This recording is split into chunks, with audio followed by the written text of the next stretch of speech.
Welcome back to Fire Emblem The Sacred Stones. Last time I did a bit of an intermission chapter doing a bit of support, as well as showing off some extra footage from Ephraim's version of Chapter 15.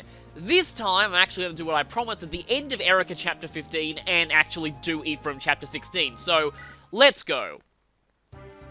There's a tiny bit of extra footage that I'll be showing from Erika's route, but it's only on the preparation screen, because this next chapter actually has some pretty significant differences between the two routes. Firstly though, let me just go over something. I actually did a lot of inventory management and shopping off-screen, just because I didn't want to stall this chapter very much longer. So just to look at what everyone has here, though I kind of feel like I don't need that halberd, and I actually should probably take the hammer instead. So yeah, I've got an iron axe on Garrick and a steel sword, though now that I think about it, do I have any hand axes? I don't think I have any hand axes. I'm actually going to go ahead and buy some hand axes. I think they sell them at Seraphu. Now we have access to a lot more shops, so let's go ahead and do this. And now that we have the silver card, which I have on Tana at the moment, you don't even sell hand axes. What about... Do you sell hand axes? You do, okay, that's good. Only 150 gold as well. I'll take 2 of these. Just for now. Because I'm going to go ahead and replace Ross's current... do I need to replace the current one? Don't think I need the Sword Slayer for... Actually, the Sword Slayer could... You know what, I'm going to keep that for now. I just don't want a lot of... The reason why I'm not getting rid of this 2-use hand axe is I don't want more stuff cluttering my inventory, because I have quite a lot at this point. I will need to go through a major inventory purge soon. But what I wanted was to give Garrick one of these, so he actually has a ranged option. Now with that, I've got just a steel sword on Erika, even though I don't think I'm going to be using her in this chapter. I've got an assortment of strange weapons on Amelia, but I think this will be okay. Ross I already showed, Joshua just gave him an extra steel sword. Keeping the Hoplon guard on him just for, I don't know, reasons. His luck is not that amazing, so guess I'll keep that for now. Tana has, actually, I'm going to make a change here. In practice, I found that spear was overkill. I really don't want to waste it this early. All I need is a javelin, so I'm just going to take a normal javelin. Lute is ready to promote once she levels up once. And speaking of which, I'm actually going to go ahead and use that body ring on her. I did get the body ring, right? Yes, I did. I only got one on this route, but might as well. Now, normally I actually would have benched Lute by now with her getting this badly screwed, but I kind of want to believe in her a little bit longer. Ewan... Okay, this is kind of funny. Ewan actually got the Eclipse Tome in the last chapter, and he can actually use this, although I don't think it will be that useful. So I'm actually going to put that in the convoy, and I'm going to have him grab an extra heal staff, because I might need an extra healer in this chapter. Cormag, I've just got him with this kind of stuff. I don't really need the Dragon Spear. You, I have Shine on her at the moment, because I want to keep most of these staves. Teddy's just has what she has there. And Rennick, that's fine. I gave Soleil's Thunder to Lute. So, that should be enough. Let's get ready to head back to Castle Renee's.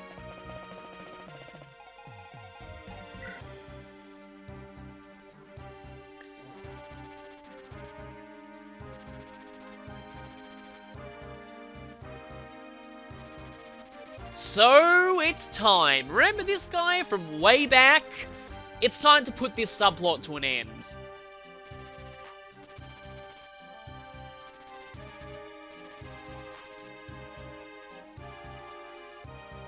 So, finally time to take back the twins home.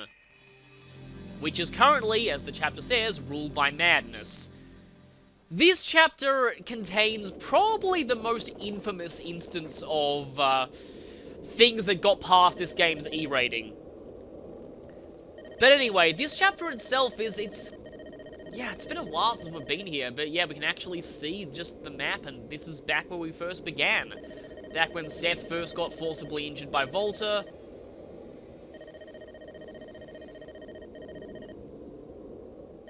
And now Orson, that traitor back from Chapter 8. So, remember all the way back, Orson said that his wish had been granted to spend his days in the embrace of his beloved wife once more? Now we find out that his wife actually died 6 months ago. Huh, where have we seen something like this before?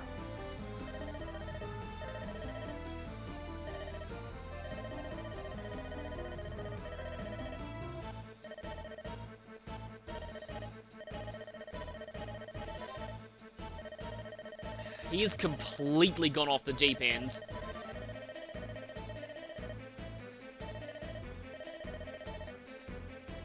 And yeah, he has no care about ruling, so this entire country is effectively lawless. We need to stop that now. But if his reign is already crumbling, at least we have some help, but I think we should definitely stop this guy now, so that we can just quickly focus on restoring the country. And we also get a little bit of a scene here. It's been a long time coming, but Myrrh is going to fight with us too. And on Erika's route, you're probably very confused at this, but now that we've played Ephraim's, we know what actually happened. Remember when I first played Erika's route, I was like, huh? When I saw this scene. Well, I mean, she is a dragon.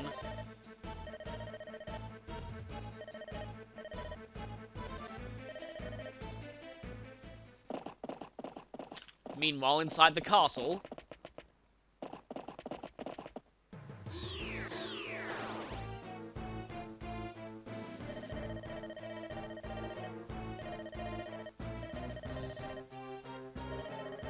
Not doing a pretty good job of being a steward.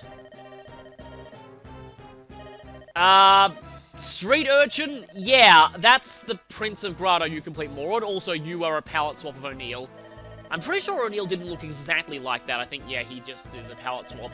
This scene's actually different to Erika's route, by the way. I'm more used to the Erika's route version of this scene. Wow, harsh on yourself much?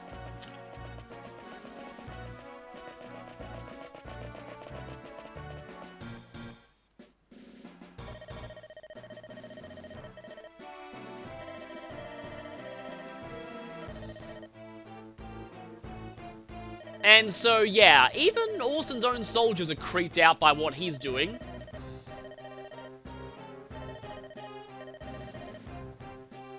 I think he definitely needs help.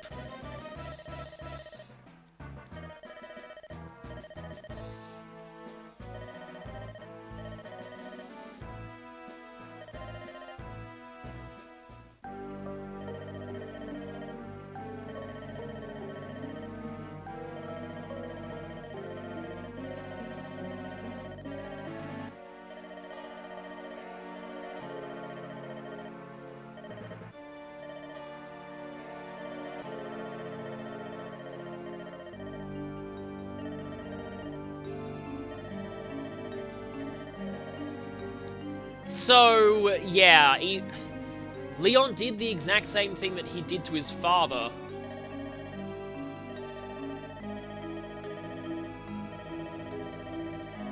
And this is our first glimpse of just how far gone Orson is.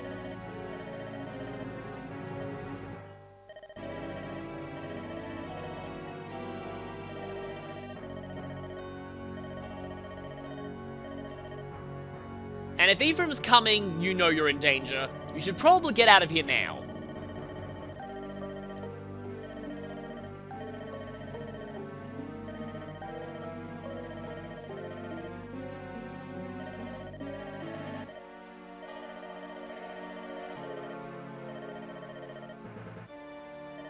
This is actually pretty interesting, because on Erika's routes, it's actually, I think, Reeve the one who's mostly doing the talking here, and he's a lot more forceful. He basically says that Orson and his wife will be executed if they don't kill off the invading army.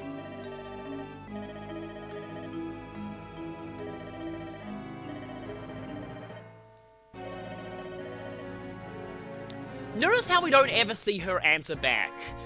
Yeah. But let's not dwell on that for now. Let's talk about this chapter. So, this chapter, in terms of its enemy distribution and your starting location, is very different depending on what route you're on.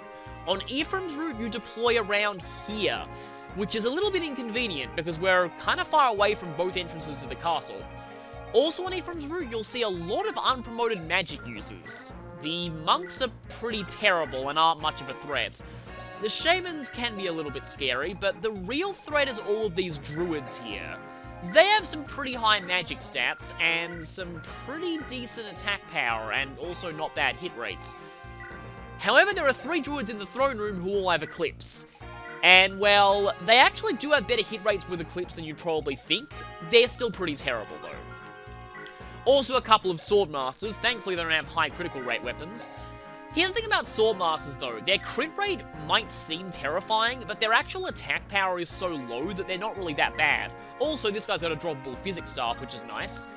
This guy also has a Physics Staff, thankfully not a Berserk Staff. This guy up there is guarding this 3 treasure chests with Luna. Oh yeah, by the way, these 3 treasure chests, you might remember them from that cutscene back at the very beginning of the game. Finally, we get to open them.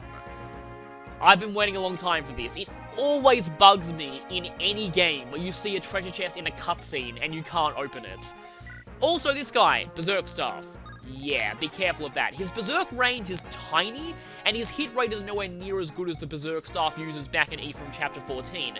But you still do need to worry about him. Make sure you have a Restore Staff user near whoever goes within his range, just in case.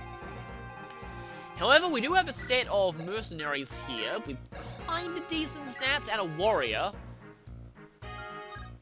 Now, on Erica's route, there are a lot more warriors, but I'll talk about that pretty soon. Speaking of differences, Orson's inventory is different across both routes. On Ephraim's route, he has a silver lance, but the main point of danger is this rune sword. We've used the rune sword before in this playthrough. It's a dark magic attack that heals you for as much damage as it inflicts. The good news is this weapon can't critical ever, so, like, regardless of what range you're at, so you don't need to worry about crits, and actually this is a pretty terrible option against magic users. Also, yeah, Orson gets a new description here. Well, they've already restored his dead wife, but you've seen how that's gone. So, what I'm actually going to do here is, I'm going to save now, and then I'm going to go ahead and show what this map looks like on Erica's route, because like I said, it's very different. So here I am in Erica's version of this chapter, and you'll see that we deploy much closer to the entrance this time. So this is quite different. You might also notice that the enemy distribution is kind of flipped. Everyone who was a magic user on Ephraim's route, well, most of them, are now physical attackers, and most of the physical attackers on Ephraim's route are now magic users. So, kind of interesting just how they're completely inverted this one. So instead of warriors and mercenaries here, we have a druid and a bunch of shamans. However, instead of druids up here, we have heroes. You might notice this guy has a droppable hero's crest, just like the warrior down here did. And yeah, instead of druids over here, we have some warriors. We have warriors up here instead of, interestingly enough, just normal monks. We have a druid here, thankfully no berserk staff on this route. And a couple of sages with bolting, and this guy has purge. It's droppable. The problem is that if he uses it even once, he'll swap to divine being the droppable weapon. And that's annoying because purge is, I mean, I don't know, I don't find long-range magic to be particularly amazing in this game, but it's nice to have, and it's kind of sad that it's pretty difficult to actually get this one. Also, watch out for Purge's crit rate. That can be very, very annoying, especially against your thieves. Also, on this route, Orson has a spear and a silver sword, instead of a rune sword and a silver lance. So, yeah, a bit different. Also, the droppable physics staff is on the left rather than the right. Bit of a funny change, but it's a change nonetheless. So, you might be wondering, where's that droppable purge on Ephraim's route? Interesting thing about this chapter is, regardless of the route that you're on, you always get the same items.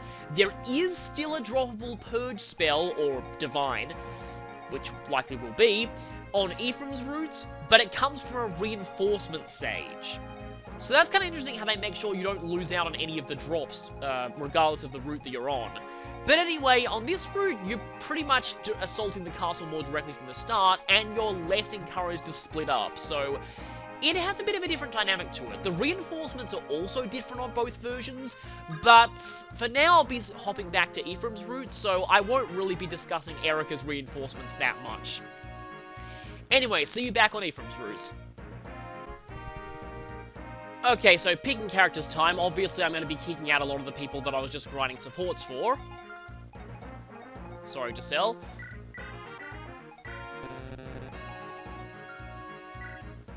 And as good as Seth is, I'm unfortunately going to have to drop him because I just have too many other people that I'm using. Gonna need at least one thief. Erica's already level 20, so she's not really going to help you. Oh yeah, by the way, you now have access to both twins, but only the one that's route you're on is the compulsory deployment. So I don't actually have to use Erica, and I'm going to leave her out of this chapter for that reason. Now, something to point out though, is that Myrrh is actually with us now. Myrrh is a very, very unique character. Like all Manicheets, she uses her Dragonstone to attack. Simply equipping this gives her plus 12 to strength and skill, plus 15 defense, and plus 20 resistance. Meaning that her actual stats are kind of a lie. You can't see its stats as a weapon in the game itself, but it actually has 16 might, 100 hits, no weight, and 15 critical.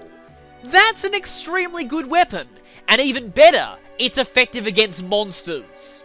Yeah, that's effectively 63 attack power against monsters, at Myrrh's base level. However, Myrrh does have a few weaknesses. Her starting speed is very, very low. So low that many enemies are able to double her, and while the Dragonstone boost makes her defense pretty good, her starting HP is very low, so a strong promoted enemy doubling her can kill her at this point in the game. Myrrh also counts as a flyer, which has the benefit of letting her fly over terrain, but it also means that she's weak to bows. Keep her very far away from archers, even monster ones, because they will usually double and kill her. However, Myrrh's greatest weakness, though, is her Dragonstone. It has 50 uses. You only get one in the game, and you can't use the Hammer and Staff on it. This means that Myrrh is only good for 50 attacks in the entire game. Once the stone breaks, she can't fight at all, making her completely useless. However, Myrrh joins so late into the game that 50 uses is plenty from now until the end. You might be wondering what the point of using a level 1 character is this late into the game, but here's the thing. Myrrh levels up very, very quickly. Even faster than the trainees do. Killing a promoted enemy is enough to give Myrrh a guaranteed level up until about level 15. And we'll be seeing promoted monsters very soon. Even at her base level, Myrrh one-shots almost all monsters. This, combined with her fast experience gains, means that her level will go up very, very quickly. And Myrrh gets ridiculously strong as she levels up, because she has the highest growth rates in the entire game. You might remember me earlier specifying that 90% was the highest human growth rate. That's because Myrrh has 125% and 140% defense. How does a growth rate above 100 work? It means that Myrrh is guaranteed to gain these stats on every level up. And the chance that's above 100 is the chance she has of getting +2 to that stat. So for example, Myrrh has a 40% chance of getting a +2 on defense. Myrrh only caps at 20 everything, but with her Dragonstone bonuses, she effectively has a cap of 35 defense and 40 resistance. And her speed will gain pretty quickly too, to the point where she can't really be doubled. At higher levels, Myrrh is effectively indestructible except to very, very strong archers. Overall, think of Myrrh as a 50-use, kill one monster free card. In monster chapters from this point on, it's definitely worth your while using her, as there are very, very few monsters that can survive a hit from her even at her base level. Against human enemies though, she's not that amazing until her very high levels, and by the time she gets to that point, everything we're fighting is going to be monsters anyway. If you're planning on doing the post-game though, Myrrh is very valuable there, considering the post-game is entirely monsters, but you will have to be much more conservative with her Dragonstone during the main story. I guess people are going to ask me this anyway, so I'll get this out of the way now. Yes, I know there is a way to repair the Dragonstone via glitches. I'm just not taking that into account here, as it was obviously not intended. Also amusing is that via glitches you can obtain monster weapons like claws and fangs. Myrrh can actually use those, which I guess makes sense in a way.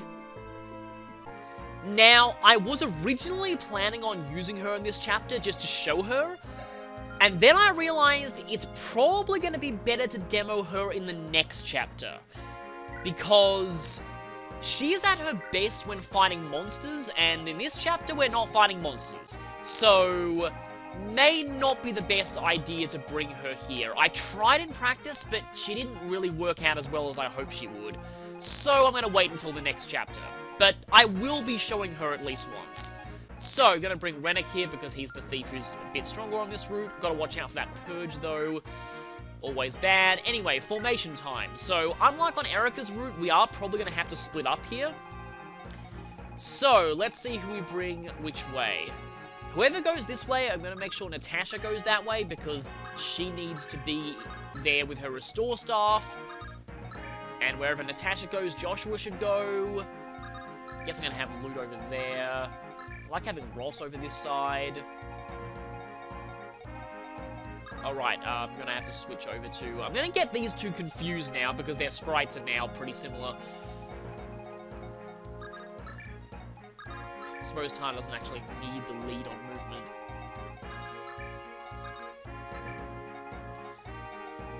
And I think that should be alright of a position, so I'm going to just resave now that I've picked my deployment slots and arrange my army, and then we'll move out and fight the traitor. Also, now that we're in the third act of the game, that means a new player phase map theme. And this is one that will be familiar to you if you've played the Sacred World Paralogue in Heroes. This song is called Truth, Despair, and Hope. I really like the name because it pretty much sums up the thoughts of the protagonist at this point in the story.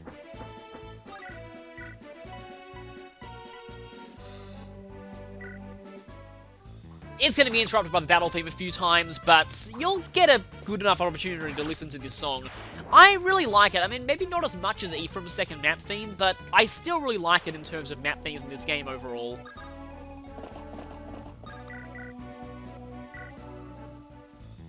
And sorry for the interruption again. I also want to mention that I really love Amelia's Paladin sprite.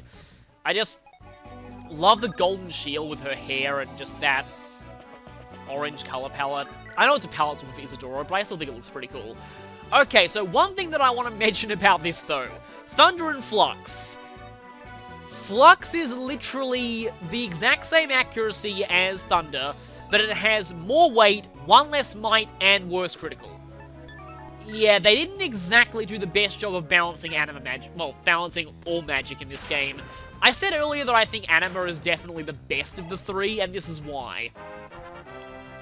There's really also not all that much that Dark has going for it, because Flux is pretty much the best spell that Dark magic has. Actually gonna go ahead and maybe trade over the Zumbato to Garrick for certain reasons. I love this part of the song, by the way.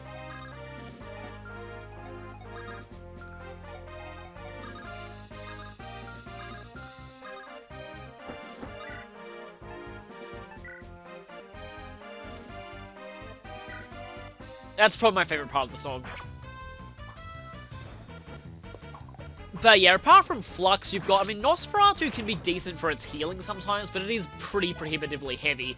Then you have Luna, which is terrible in this game because it got nerfed horrendously, and then Eclipse, which is, and then, yeah, really, and then Gleipnir, which is not effective against monsters, so yeah, Dark Magic, not exactly the best in this game. I still like having a Druid on my team just because I like the option of weapon triangle advantage against anima, and there are quite a lot of anima users in terms of enemies in this game.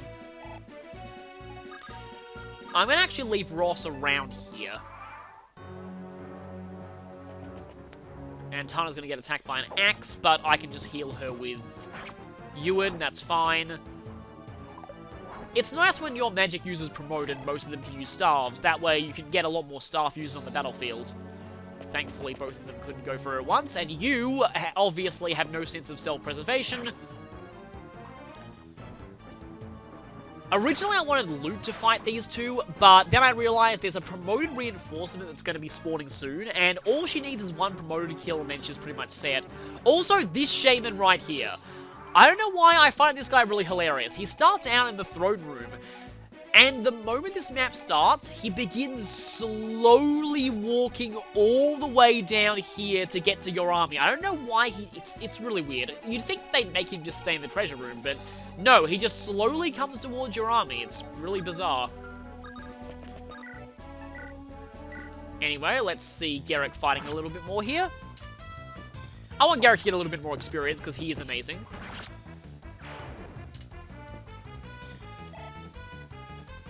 And I'll probably be able to show him using axes a little bit more as well. Okay, like I said, I need to heal. That's going to mean Tana can't move as far, though. But she can still move decently far.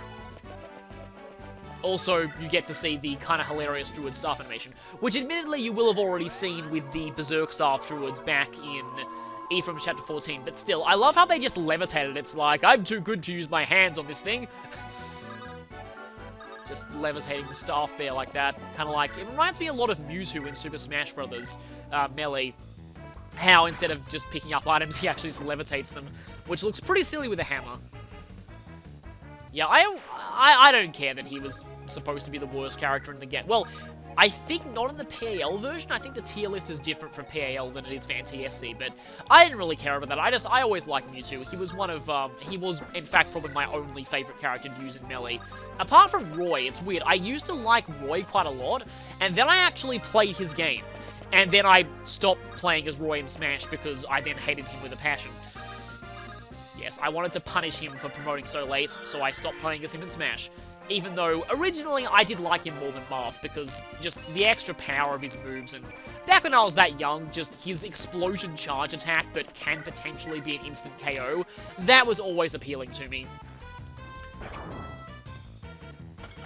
Anyway, though, I mean, I like Marth quite a bit as a character, so he's definitely not my favourite Fire Emblem Lord, but in Shadow Dragon, he is pretty well written. And have Ross go back here a bit. Now, if I did things right, the only enemy that will move this turn is that guy. It's really, really bizarre, but I'll take it anyway. Okay, I suppose I can heal up Garrick's tiny bit of missing HP. Probably should be equipping my javelins just in preparation here.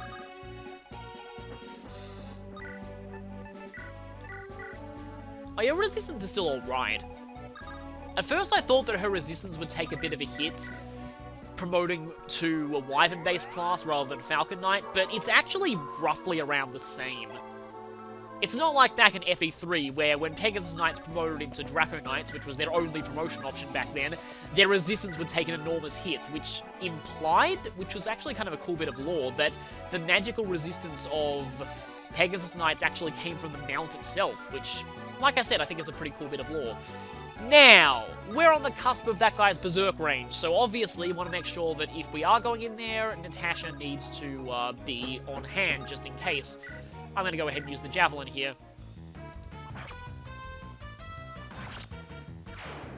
Some people have said they like the way that the mount's wings just sort of flatten themselves down whenever the rider throws a Javelin like that. Same thing for Falcon Knights. So, this is actually kind of an interesting thing. I guess I can probably get rid of the Dragon Spear, but technically speaking, the Philly Shield is the best thing to get rid of for me in this chapter, because there aren't any bow users here. There are some bow-using classes, but they don't have bows. It's pretty bizarre, but that's just how it is.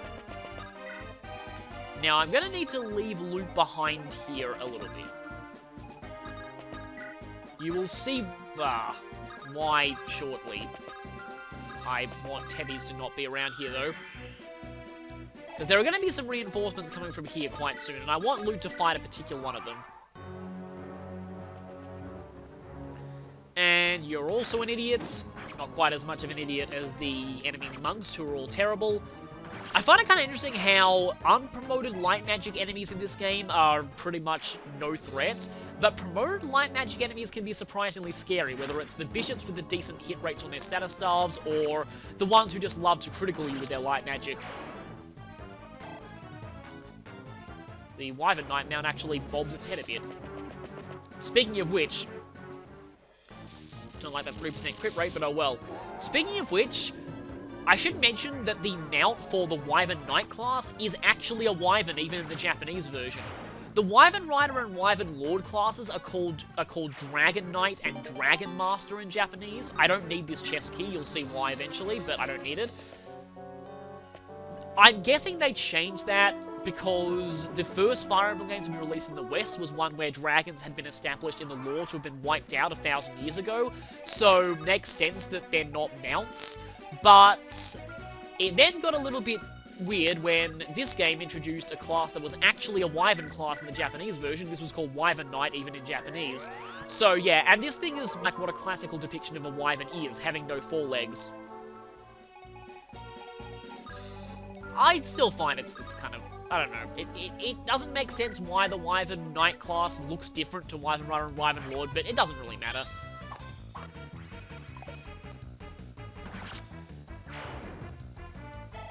Then Radiant Dawn made the terminology inconsistent again and started giving them closer to their Japanese names, calling them Draco Knight and, Dragon Master, and then they called the last tier Dragon Lord, even though it was called Lindworm in Japan.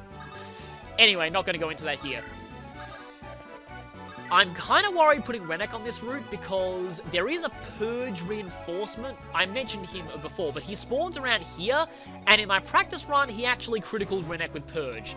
So I don't want that to happen, and... the reinforcements aren't here yet. Maybe you have to open the... What turn is it?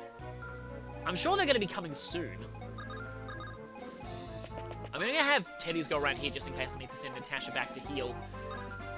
Okay, I'm going to go ahead and open this door now. I want to be kind of careful about where I position myself here, though, because if you go too far in this hallway, it provokes all the enemies in the throne room into moving at once, and it also provokes these guys and these guys, which obviously I don't want to deal with at this point. I think I guess Joshua can go around there. Alright, gotta make sure that Natasha is within range to cure Berserk, because otherwise that would be disastrous. Something to mention about Berserk that I found out the hard way in a practice run. You guys are going this way now. That I found out the hard way in a practice run is that Berserk's characters are still treated as members of your own army, so they can move through your units. Trust me, I found out that the hard way when Cormag ran through Joshua and killed Lute in a practice run when he was Berserk. And that's a good... yeah, that's why I brought Natasha over here. Okay, here are the reinforcements. We're just a little behind schedule.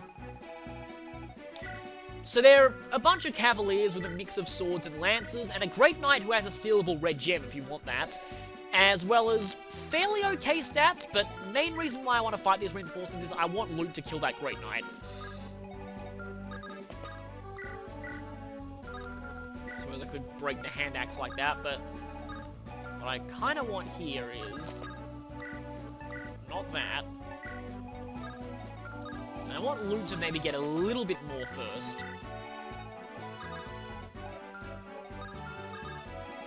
Joshua doesn't have anything resembling an Armor Slayer or anything like that.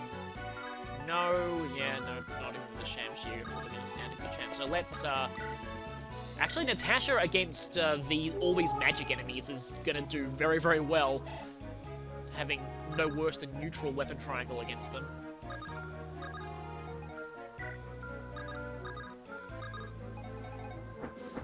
Normally, I would try and kill these guys off, but actually the light magic users are doing some okay damage to Cormag.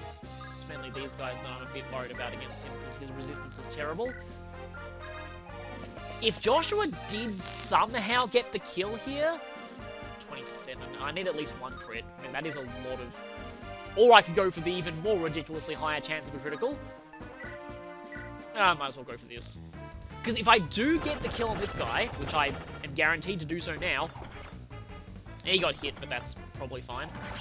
I really hope that I'm not in range to provoke the throne room enemies into moving just yet. I'm pretty sure I'm not. But with that, what I can do here is... I don't think I need that door key. Just put that in the convoy for now. I now can turn Berserk into no more problem. That's good. That frees up Natasha to actually heal people. At full HP, I'm sure Cormag is going to be fine. So now... I guess I can show off Animate Weapon Triangle advantage here. Even though he didn't really need it. I'm guessing this guy would have done no damage even if he had Weapon Triangle advantage. Also, no more charging up a Ball of Energy animation for Druid Ewan, which is kind of a shame. I like that, but it is a very long animation. Just realized there could have been an accidental pun there, but I'm not going to go for it. I'm not going to draw attention to it, I mean.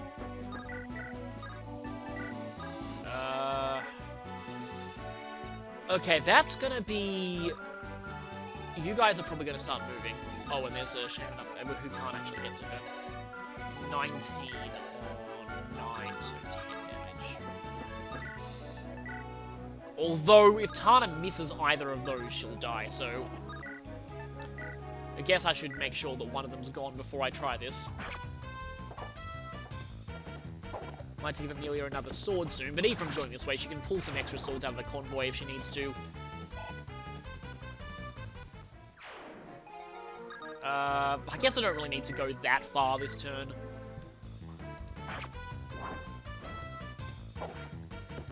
The only particularly difficult part I find about this chapter is when you provoke all the throne room enemies, because if you do that before you're ready, that can cause serious problems, especially where the reinforcements are concerned, because that Purge guy just loves... Yeah, he also comes with a friend who, and said friend is very, very dangerous in combination with the Purge spell. I don't know, I guess you can get some experience here. Yeah, I just realized the reason why I don't have Teddy's around that side is because I don't want her anywhere near that Purge spell. You're equipping fire, right? Yes, you are. Good. Okay, so here comes the Great Knight very slowly, and this time they're all going this way, which I guess makes sense. Last time I did this, some of them went the other way, which delayed Garrick behind a bit, and eventually resulted in, well, you'll see. I'll show that on the fail channel. The Javelin one didn't even go for it. I'm a little bit worried that you're attacking Joshua. That might... Okay, missed. That's good. The Sword March dodge animation isn't really that great in this game. They just casually lean sideways. I guess it looks pretty cool, but yeah, it would have been nice if they had a dodge animation as cool as their critical animation. Only one Shaman attacking Cormag, I'm fine with that, because now he's definitely guaranteed to not die. Alright, that's why they're avoiding Cormag the Javelin. They don't want to take a counterattack. I mean, usually that's how the AI's logic works, but sometimes they don't. Sometimes they're just stupid and go for people who can counterattack them. One off. That's one extra use of the Javelin I had to spend on you. I hope you're happy. And now I wouldn't have been one off because I have one extra point of strength. And that guy has now finally reached us. Right, I see what you're trying to do here.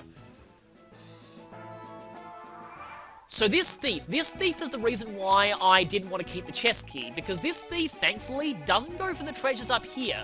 He just goes for the one here, and something that I like doing is, I like letting him get this treasure for me, get through this door, go up here, and have waiting to greet him Ross with a Sword Reaver. That's going to be my plan. So, enjoy that when it comes around.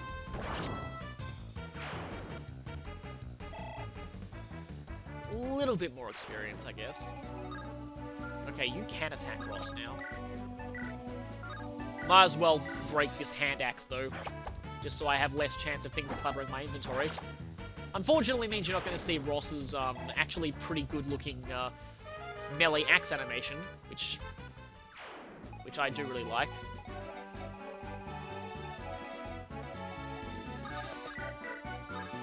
I just need the steel sword here. And that's good, because that saves a sword use, and it saves potentially a tiny bit of extra damage, which is always nice. And Kormai's just going to stay here. I don't want to go any further because I don't want to provoke the throne room enemies. This corridor, I've had Kormai go too far forward once, and it provoked the throne room enemies before I was ready, and that resulted in disaster, so I'm not going to be doing that. Oh, let's just go ahead and heal you then. And as a bonus, she's standing next to Joshua too, so building a little bit more support is getting ever closer to that A support.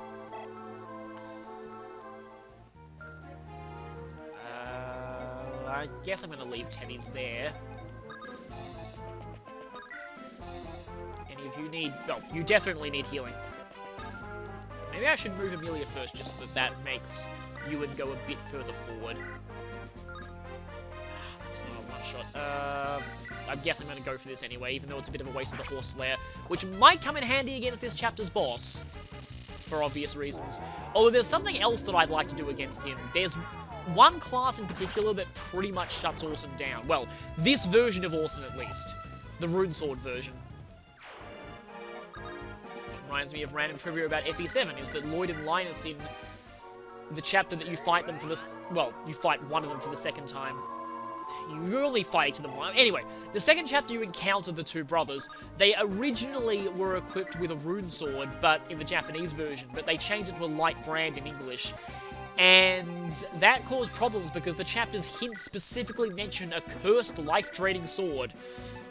So, yeah, that got a bit screwed up in translation. Or at least isn't really a hint anymore.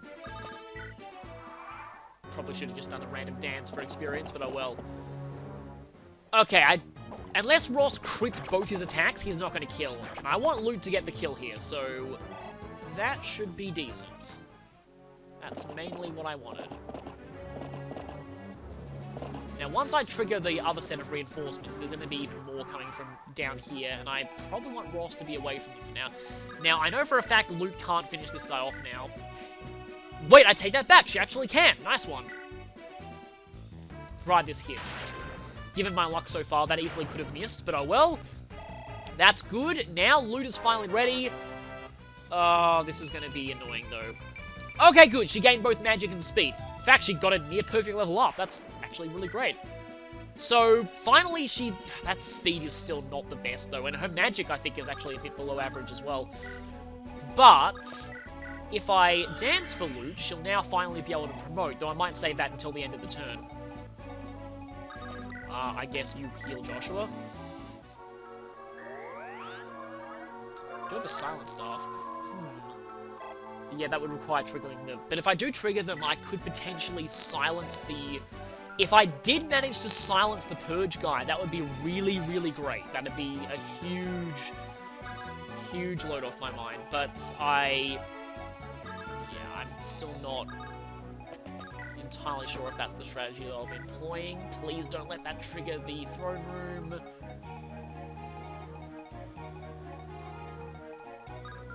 I guess when you go into these guys' range, it must also trigger stuff too. I think everyone's pretty well healed. Guess Garrett can start using some axes now. Also, hey, hammer! Awesome thing about Garrett is he can use a hammer without being slowed down. So, goodbye Armor Knights completely, and you get to see the hero axe animation, which isn't too much different to the hero sword animation. Though people tend to really like axe heroes in this series for some reason. Oh, right, it was my other run where I gave you the heavy spear from the convoy. I can still do that now. I need to give something, though. Obviously, it wouldn't be in there. Why am I looking in there? Heavy spear. And I guess Ephraim can take the silver card, even though we don't have any need for it in this chapter. And I'm leaving this open to have Lute... Not Lute. Lute can heal now, but that's not who I was referring to. Ewan potentially heal if she gets hit, but she didn't get hit, so that's fine. Does anybody here need healing? Not really. My plan is to have Rennek duck into this room to hide from the Purge guy when he comes. Because I don't want a repeat of what happened last time. Because that would be very, very, very bad. Oh, you're a sword user. Oh yeah, I should also point this out. These guys have the Remnant faction.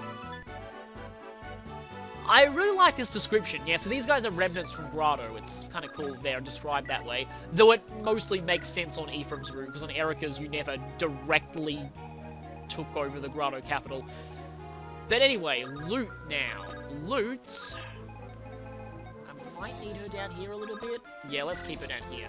So here's the thing, I was actually faced with a bit of a dilemma when it came to Loot's promotion. Now normally, for nostalgic reasons, I go Sage because I like the severely overkilled magic stat, and that might be very useful for the post-game as well, because there are some post-game enemies that you want to be hitting very, very, very hard. But Mage Knight would fill a niche on this team that I don't have, a mounted magic user. I think if I was only concerned with the main story, I'd go with this. The problem is that in the post-game, I kind of want a little bit more magic, and I'm probably going to be using Rachel in the post-game, so I'm sorry, I'm going to have to go for Sage. This is what I normally promote Loot to anyway. So, she's gone from a Lino palette swap to... I think that's a Sonya palette swap? Though the outfit looks a bit more like, Lilina. And no speed promotion gain. But we can now use both light magic and staves, which is pretty cool. Well, most of the light magic's alright sometimes, but for its crit rates mostly. Yeah, there's the Berserker Melee Axe critical animation, which I kind of like. It was funny, back in FE7, so I mostly used Hawkeye at first. I didn't know the original Ocean Seal existed, so I didn't know you could promote Dart to Berserker, like probably a lot of people, until they looked up the internet, because seriously, how would you know that? It's a desert treasure. But... so, when you promote Dart, he has this sprite, so I didn't actually see that for a while, because apart from, I think there are a couple of enemy Berserkers in FE7, there aren't many of them though, so I didn't really see that much, so I didn't really realize that Hawkeye had his own custom sprite. I thought that all Berserkers looked that way. I also thought that... actually, no, wait, scratch that. I thought Berserker was Hawkeye's unique class, because I didn't think you could have any other Berserkers. I didn't mean to heal you! I meant to heal Ross. I was gonna say I could demo Loot's new staff usage, but, yeah. There is also, as you can see there, a cut-off in staff experience. Not a cut-off, but a reduction in staff experience for promoted characters. And hey, Loot's actually doubling things, so might as well demo this. Actually, she does really look like a Limstella / Sonya palette swap. Not Gaiden Sonya, but Sonya with an I, not a Y. I mean, they both dress seductively, but one of them actually has redeeming qualities. Anyway, I think now's about time to fight these guys, and I'd kind of like Garrick to fight that warrior. Once the warrior is gone, though, Amelia with a lance can pretty much clean up down there.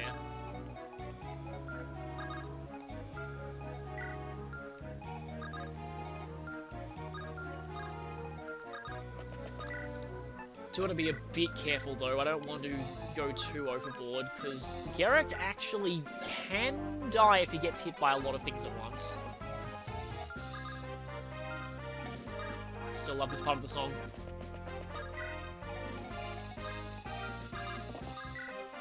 Okay, I'm basically getting ready for the big rush that's going to eventually come. Reminds me of When the Rush Comes, which is a song from actually FE6 as well as FE7, but you mainly hear it in FE7. Still being very careful about where I put those two, because I don't want to trigger the throne room before I'm ready. The throne room is definitely the most annoying part of this chapter, because those druids are backed up by the swordmasters, who you guys aren't even moving. Right, that definitely means that I'm probably going to provoke the throne room enemies to move if I attack them.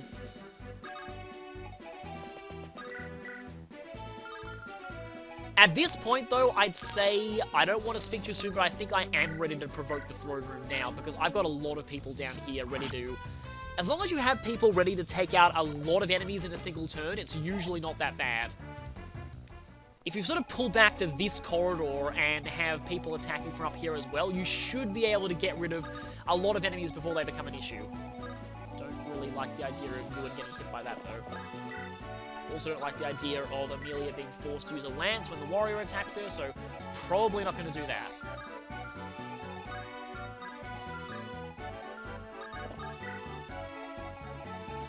At this point, I think Garrick's pretty much on his own down there.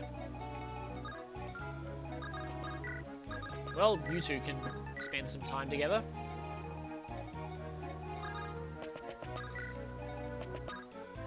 I could actually try and attack the thief from over the wall with loot, but I'd rather he actually steals from that chest, because that means I don't have to get a thief of my own down there. Let me just see how she does. Nah, she doesn't one-shot him anyway.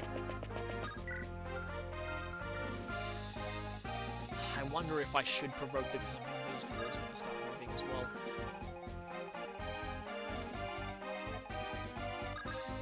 Okay, I'm going to do this. I definitely know this will trigger the throne room enemies to move, which will spawn some reinforcements, which I'll be talking about later. And there's also some, I mean, the Eclipse Druids actually have not bad hit rates against Cormag, but against anyone else, you might see them be a bit dumb at some point. Oh, you don't do any damage to Garrick anyway. Let's see if, they get to show off their true intelligence. I don't like you attacking from a pillar, because that means I can miss you more easily. And no doubling. Come on, warrior, attack Garrick, please. I hope that it... If these guys all block off Garrick so he doesn't attack the warrior, I'm going to be annoyed. I don't think they'll be able to. There we go, that's what I was hoping for. He got hit, but he repaid in kind. That warrior has so much health, though, that he could take a critical. But he couldn't take the following his. And, hey, Garrick actually needed a level up, so that's probably fine that he gets the kill there. That was good. That was good. 2 important stats right there. And, yay, another Hero's Crest, even though I've promoted everyone who needs that item at this point.